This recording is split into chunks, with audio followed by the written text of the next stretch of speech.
Hello बच्चों,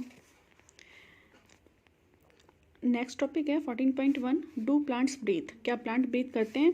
well, the answer to this question is not quite so direct.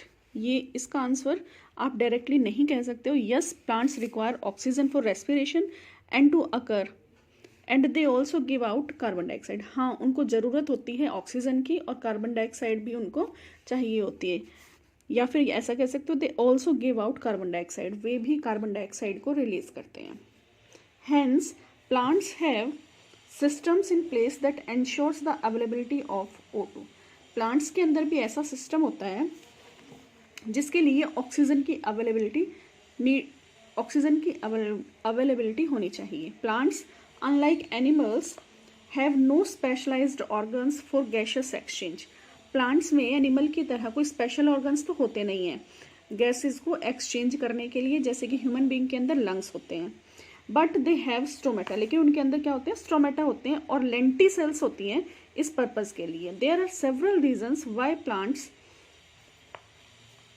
Can get along without respiratory organ. यहाँ पर बहुत सारे regions हैं कि उनके अंदर रेस्पिरेटरी ऑर्गन्स क्यों नहीं होते। फर्स्ट, पहला रीजन है each plant part take care of its own gas exchange needs. हर एक प्लांट का हर एक part take care of its own gas exchange needs, अपनी गैशियस एक्सचेंज की नीड्स को फुलफिल कर सकता है या टेक केयर करता है, देखभाल करता है। Second, plant do not present great demands for gas exchange. Plants को इतनी ज़रूरत होती ही नहीं है गैसियस एक्सचेंज की। Roots, stems and leaves respire at rates far lower than animals do. Root के अंदर, स्टेम के अंदर, सभी के अंदर गैसेस का एक्सचेंज बहुत ही ज़्यादा स्लो रेट से होता है। Only during photosynthesis are large volumes of gases exchanged. सिर्फ और सिर्फ फोटोसिंथेसिस के अलोंग फोटोसिंथेसिस हो रही होती है, उसी टाइम पे उनको ज़्यादातर गैसेस एक्सचेंज की रिक्वायरमेंट होती है। Only during photosynthesis. Each leaf is well adapted to take care of its own needs during these periods. हर एक लीफ वेल एडेप्टेड, अच्छे से एडेप्टेड हुई होती है कि वो अपनी गैसियस एक्सचेंज की नीड को फुलफिल कर सकें। When cells photosynthesizes, availability of oxygen is not problem in these cells since oxygen is released within the cell। जब भी सेल के अंदर फोटोसिंथेसिस हो रही होती है तो उस टाइम पे ऑक्सीजन की कोई भी इनको प्रॉब्लम नहीं होती, इसलिए ऑक्सीजन को रिलीज किया जाता है सेल के अंदर। थर्ड रीजन क्या है कि इनके अंदर रेस्पिरेटरी ऑर्गन क्यों नहीं होते? तो थर्ड रीजन है distance, small distance that gases must diffuse even in large bulky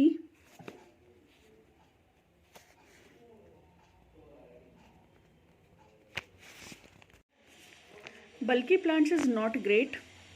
Each living cell in a plant is located quite close to surface of the plant। हर एक लिविंग सेल प्लांट के अंदर located कहाँ located होती है? Quite close to the surface of plant, plant के surface के बिल्कुल closely. This is true for leaves. You may ask but what about thick woody stems. आप लीव्स के लिए तो ऐसा कह सकते हो, लेकिन वुडी स्टेम्स के लिए और रूट्स के लिए आप क्या कहोगे? In stems the living cells are organised in thin layers. Stem के अंदर लिविंग सेल्स सभी थिन लेयर्स के अंदर अरेंज होती हैं। Inside and beneath the bark, bark के अंदर और उसके inside and beneath the bark। They also have openings called lenticels। इनके अंदर openings भी होती हैं जिन्हें कहते हैं lenticels। The cells in the interior are dead। जो अंदर वाली इंटीरियर वाली सेल्स होती हैं वो सभी डेड होती हैं and provide only mechanical support. और किसके लिए होती है? सिर्फ मैकेनिकल सपोर्ट प्रोवाइड कराने के लिए। Thus most cells of a plant have at least a part of their surface in contact with air. कहने का मतलब है कि प्लांट्स में, मतलब स्टेम में और रूट्स में ज़्यादातर सेल्स जो होती हैं वो डायरेक्ट कांटेक्ट के अंदर होती हैं एयर के साथ। This is also facilitated by loose packing of parenchymatous cells in leaves. तो आपने ये सभी देखा ही था जब हमने एनाटॉमी पढ़ी थी कि जो पेरेन्काइमेटस सेल्स होती हैं लीव में, उसमें बहुत ही लूज पैकिंग होती है, लूजली अरेंज होती हैं parenchymatous cells. Stems in leaves, stems and roots which provide an interconnected network of air spaces, जिससे कि air spaces बने हुए होते हैं. The complete combustion of glucose which produces carbon dioxide and water as end products. तो जो इसका complete combustion of glucose की reaction होती है वो होती है C6H12O6. This is the glucose or in the presence of oxygen. It gives 6 molecule of carbon dioxide, 6 molecules of water plus में एनर्जी रिलीज होती है which produces carbon dioxide and water as end products. Yields energy most of which is given out as heat. ये जो energy निकलती है most of energy heat की form में निकलती है. If this energy is to be useful to the cells, अगर ये एनर्जी सेल्स के लिए यूजफुल हो, it should be able to utilise it to synthesise other molecules. अगर ये एनर्जी यूजफुल होती है प्लांट सेल्स के लिए तो इनसे अदर मॉलिक्यूल्स को सिंथेसाइज किया जा सकते हैं. अदर मॉलिक्यूल्स मतलब बायोमॉलिक्यूल्स जैसे होते हैं, जैसे फैट्स हैं, कार्बोहाइड्रेट्स हैं, अदर कार्बोहाइड्रेट्स हैं या अदर बायोमॉलिक्यूल्स हैं दैट द सेल रिक्वायर्स, जिनकी सेल को नीड होती है. The strategy that the plant cell uses it to catabolise the glucose molecule in such a way that not all the liberated energy goes out as heat. तो क्या है कि जो plant जो स्ट्रेटजी अडॉप्ट करते हैं उसमें क्या करते हैं, जो ग्लूकोज का कैटेबोलाइज करते हैं वो इस तरीके से करते हैं कि सारी की सारी जो एनर्जी रिलीज हो वो हीट की फॉर्म में वेस्ट ना हो. The key is to oxidise glucose not in one step. और इसके लिए वो क्या करते हैं, ग्लूकोज का एक स्टेप के अंदर कैटेबोलाइज ना करके, not in one step but in several small steps, और एक से ज़्यादा छोटे छोटे स्टेप्स के अंदर कैटेबलाइजेशन होता है. Enabling some steps to be just large enough such that the energy released can be coupled to ATP synthesis, ताकि इसके अंदर जो हीट की फॉर्म में एनर्जी रिलीज हो रही है उसका यूजअप किया जा सके. How this is done is essentially the story of respiration. ऐसा कैसे होता है एक्चुअल में हमें वही पढ़ना है रेस्पिरेशन के अंदर. During the process of respiration oxygen is utilised. Respiration process के अंदर ऑक्सीजन का यूटिलाइजेशन किया जाता है and carbon dioxide requires oxygen and carbon dioxide water and energy are released as product. तो ये सभी को पता है कि CO2 रिलीज होगी, वाटर रिलीज होगा और एनर्जी साथ में निकलेगी. The combustion reaction requires oxygen. और इस कंबशन रिएक्शन के लिए ऑक्सीजन की नीड होती है, ऑक्सीजन की जरूरत होती है. But some cells live where oxygen may और मे नॉट बी अवेलेबल. लेकिन कुछ ऐसी सेल्स भी होती हैं जहां पर ऑक्सीजन अवेलेबल हो भी सकती है और नहीं भी हो सकती है.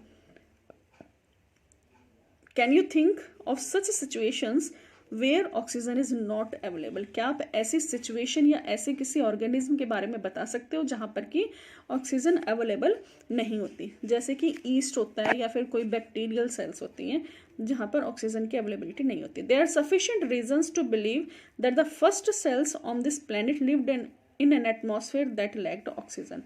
तो जब अर्थ की फॉर्मेशन हुई थी, अर्थ की फॉर्मेशन के टाइम पे जो फ्री ऑक्सीजन थी वो नहीं थी. ऑक्सीजन थी, वाटर की फॉर्म में थी, फ्री ऑक्सीजन नहीं थी. तो जो उस टाइम पर फर्स्ट सेल जो फॉर्म हुई थी, मतलब ये जो बैक्टीरियल सेल बनी थी, तो उस टाइम पर कैसी थी ये, एनारोबिक, यानी कि विदाउट ऑक्सीजन ये सर्वाइव करती थी.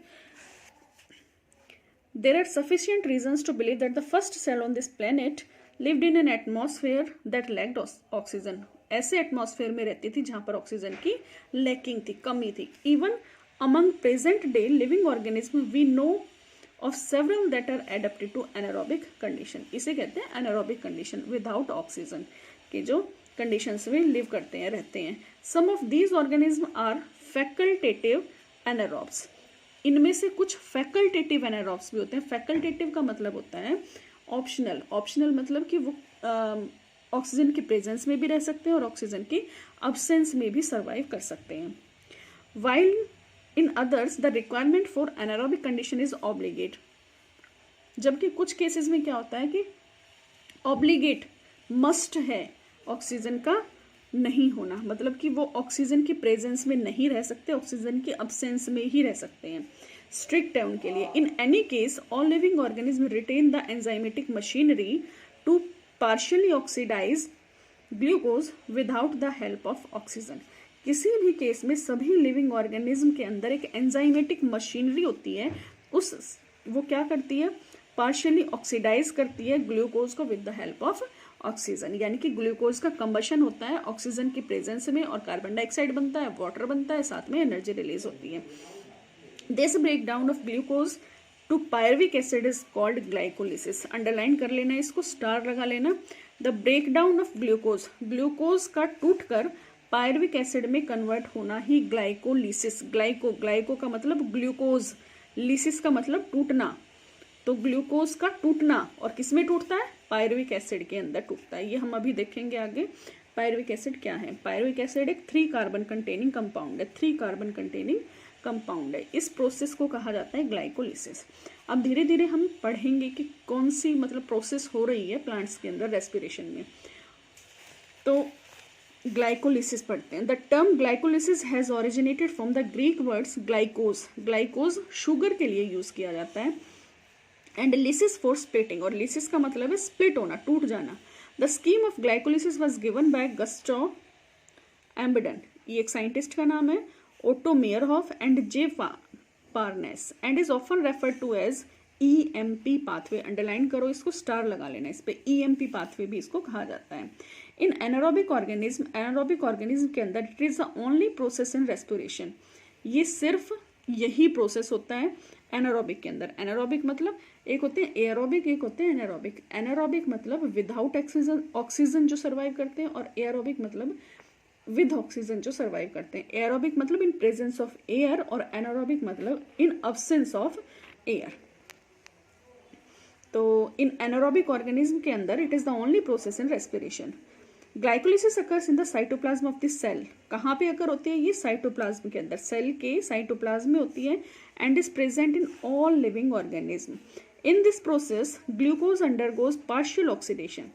इसके अंदर ग्लूकोज का पार्शियल ऑक्सीडेशन होता है, कंप्लीट ऑक्सीडेशन ना होके पार्शियल ऑक्सीडेशन होता है, to form 2 molecules of pyruvic acid. 2 molecules of pyruvic acid बनते हैं, और ये पायरुविक एसिड खुद 3 कार्बन का बना हुआ होता है। तो एक ग्लूकोज का मॉलिक्यूल, एक ग्लूकोज का मतलब होता है C6H12, ग्लूकोज होता है C6H12O6। तो ग्लाइकोलिसिस ऐसे कह सकते हो आप, ग्लाइकोलिसिस आप करवा रहे हो इन the presence of oxygen. 6 carbon है, तो 3 कार्बन का कंटेनिंग कंपाउंड होता है pyruvic acid. Pyruvic acid 3 carbon का, तो 3 कार्बन के पायरुविक एसिड के 2 मॉलिक्यूल प्रिपेयर होते हैं इस प्रोसेस के अंदर, glycolysis. Breakdown of glucose, sugar है ये एक तरह की, तो glycolysis in the presence of oxygen, और it will give rise to 3 carbon containing compound named as pyruvic acid, 2 molecules of pyruvic acid. इसको और क्या कहते हैं, EMP पाथवे भी कहते हैं। एनारोबिक ऑर्गेनिज्म के अंदर सिर्फ यही पाथ होता है रेस्पिरेशन के अंदर, ठीक है।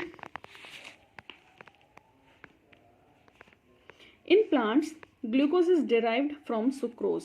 प्लांट्स के अंदर सुक्रोज होता है, मेन जो कार्बोहाइड्रेट होता है, और सुक्रोज को तोड़ के ग्लूकोज बनाया जाता है, which is the end product of photosynthesis.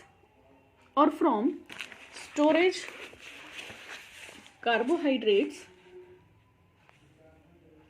और फ्रॉम स्टोरेज कार्बोहाइड्रेट्स, और स्टोरेज कार्बोहाइड्रेट से तोड़ के ही